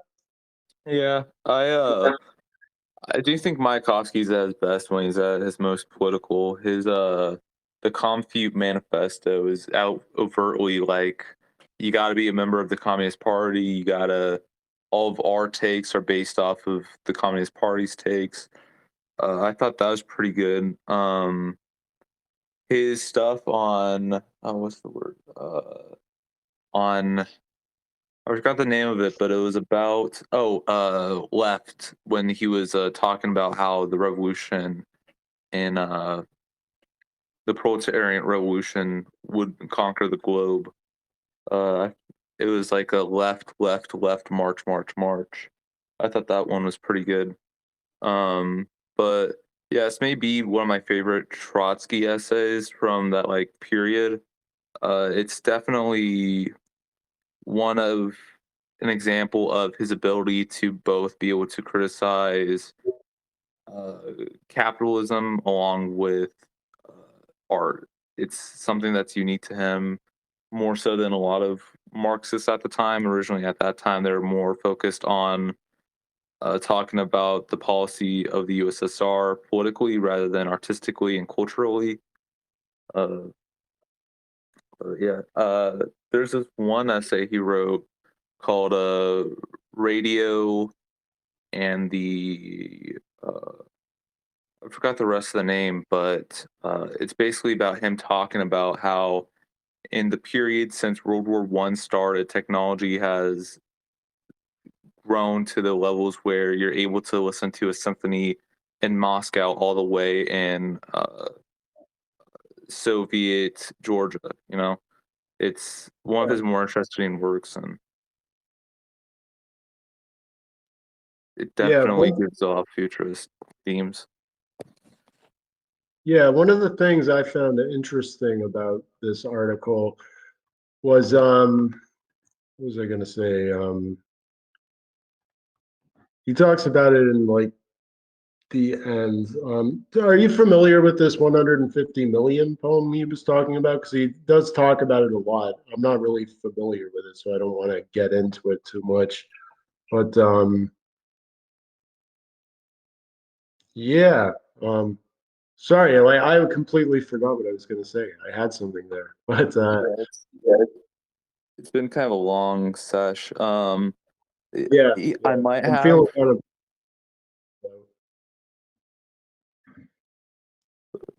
Um, Futurism is going to happen, but not tomorrow. So, like, yeah, I think he's fair to futurism. He has his critiques, but it's like he doesn't completely condemn it or throw it out. He thinks that like it does have value and usefulness to the communist struggle. Yeah, it has its place. He thinks it's like a little too bohemian or whatever. It's not like popular. It's not going to connect with like workers. But I don't think like avant-garde art is supposed to. And also knowing about like what Trotsky got up to after this, like he was friends with Andre Breton, the leader of the Surrealist movement, and Diego Rivera. So he was a friend of like the avant-garde at the same time, or at least had a lot of his ideas resonated with them a lot, even outside of just like the futurists, because there's that overlap with surrealism. And Diego Rivera was like a social realist who kind of did some surrealist like artwork.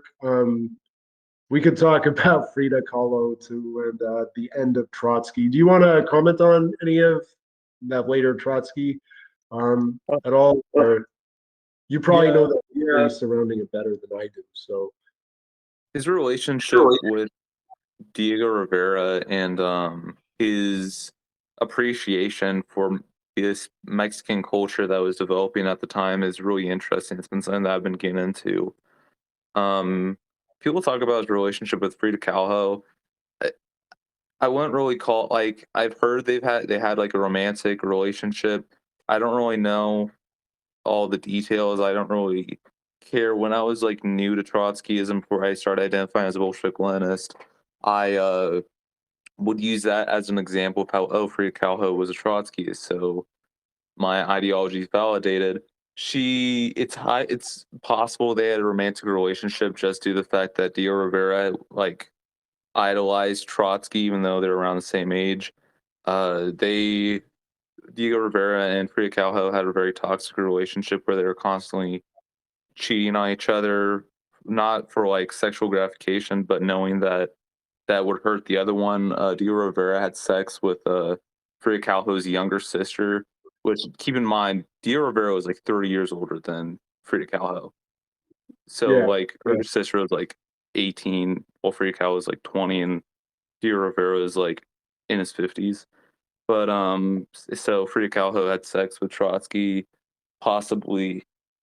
Um, but yeah, this is kind of getting off the point, but I do think Trotsky's yeah, appreciation of art is one of his better features that not a lot of people talk about.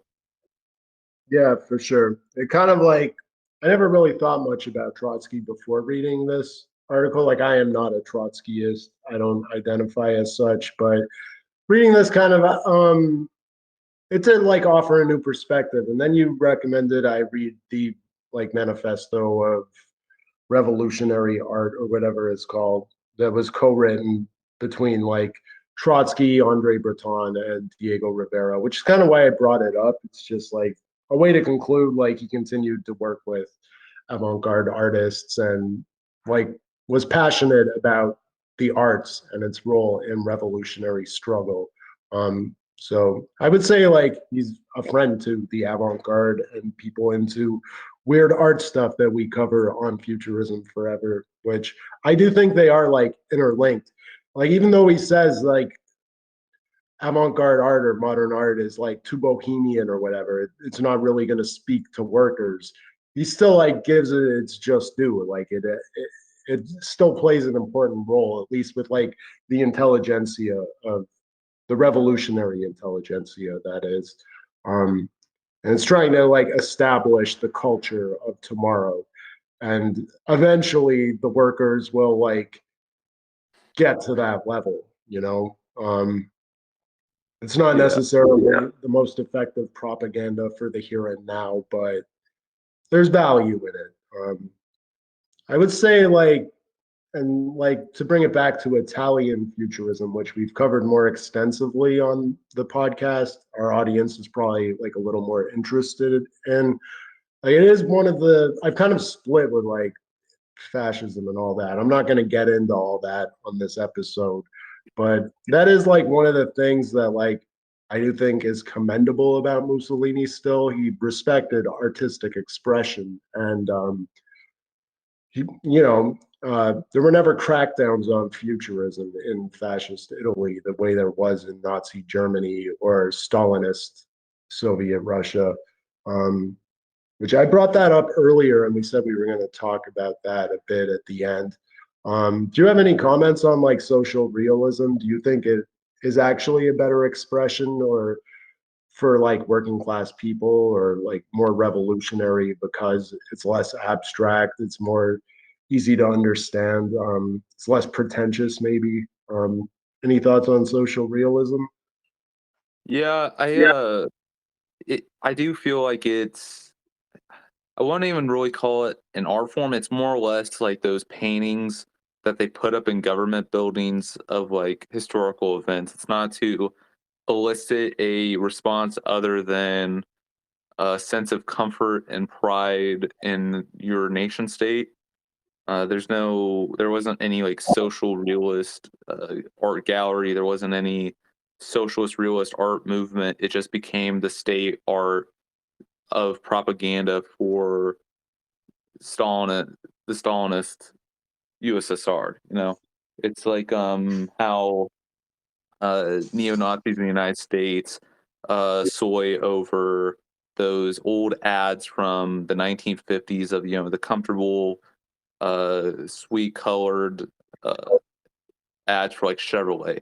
They make it seem like this was an actual period in history where everything was great, everything was nice, and the whole point of it was to elicit a feeling of comfort to where you'll associate the product with that emotion.